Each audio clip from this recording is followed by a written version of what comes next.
Okay, so part 2 of row 7 is working on this middle section. So these blocks were different to the blocks that were on the outside of the quilt.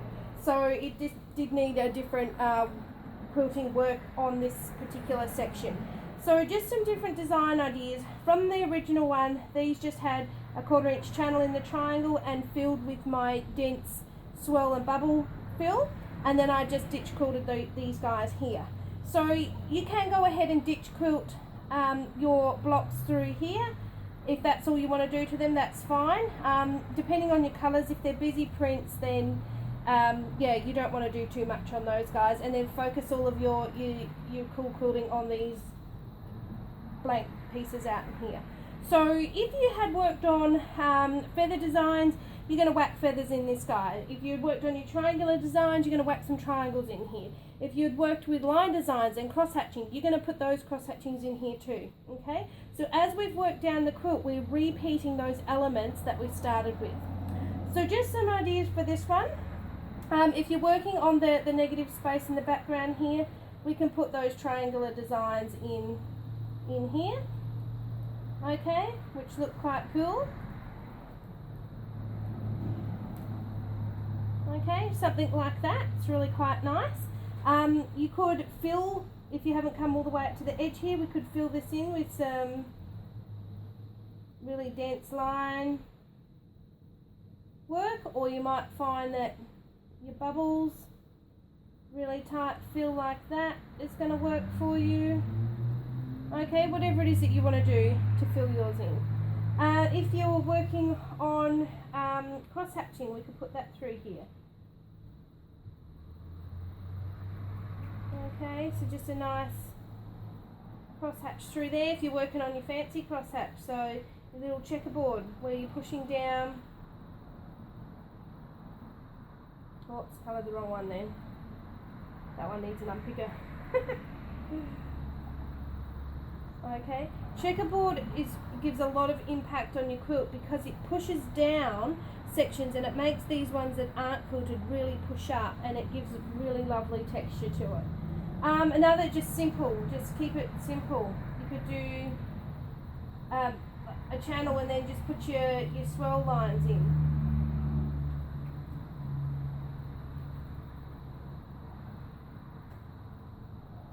Okay.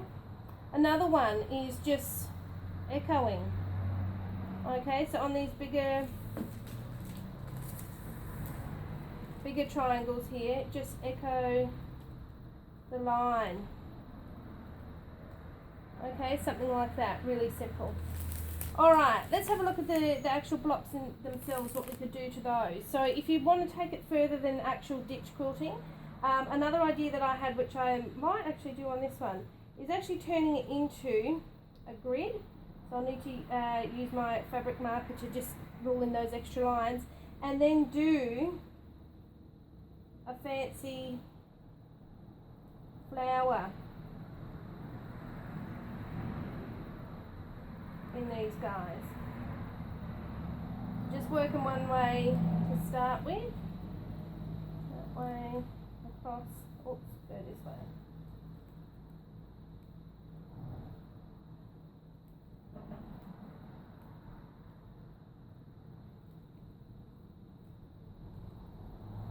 Okay, something like that. It gives you that lovely orange, forgot that last row, gives you that lovely orange peel kind of design.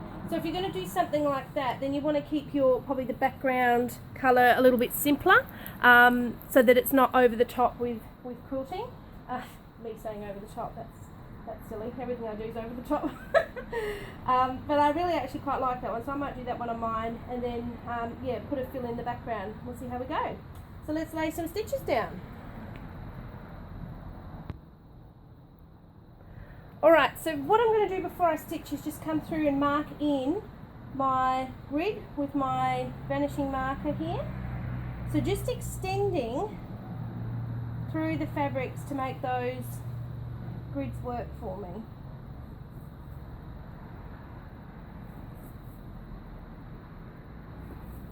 I'm just actually going to mark that one too, so it's obvious little seam line there. Okay, so I've got my seams and I've got my extra lines there to be able to do my little grid designing. Okay, now if you wanted to, you could use a ruler for this. I'm just going to go ahead and wing it, but whatever you're more comfortable with. So rulers are great. They're useful tools if you're not so good with your free motion, or just wing it. Also, if you're on your domestic machine, you could have these marked in if you needed something to follow.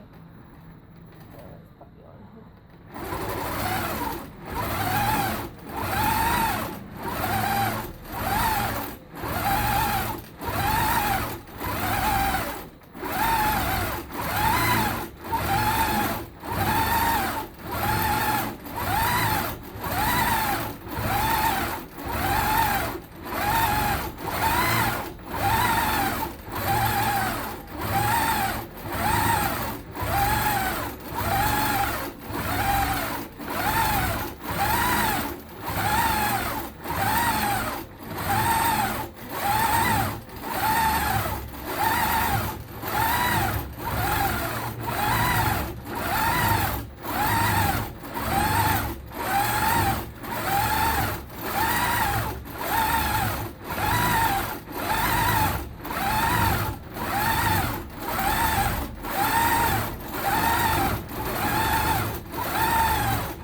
Machine's light out the way so we can get a good view of that design.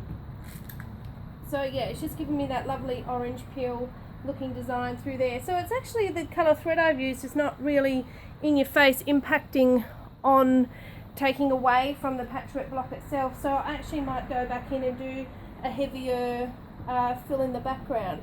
So let me just grab my ruler base and click her back on. Okay, and just grab my straight ruler.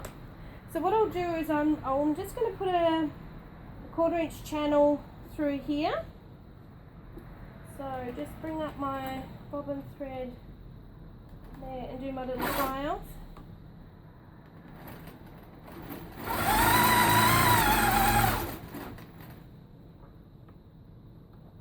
Okay, come through.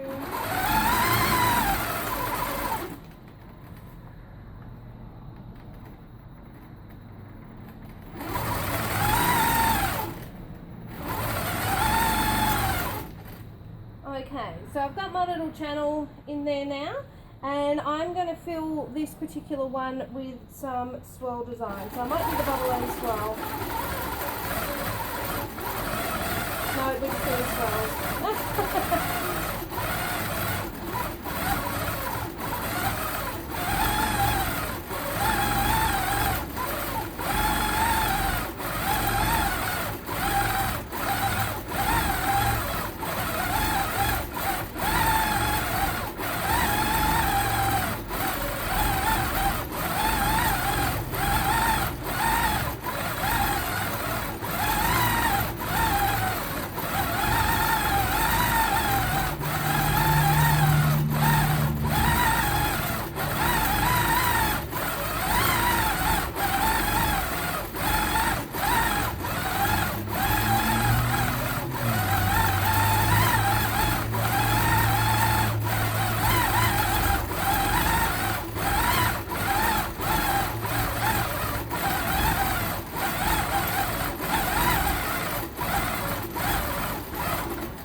So you can have a look at that.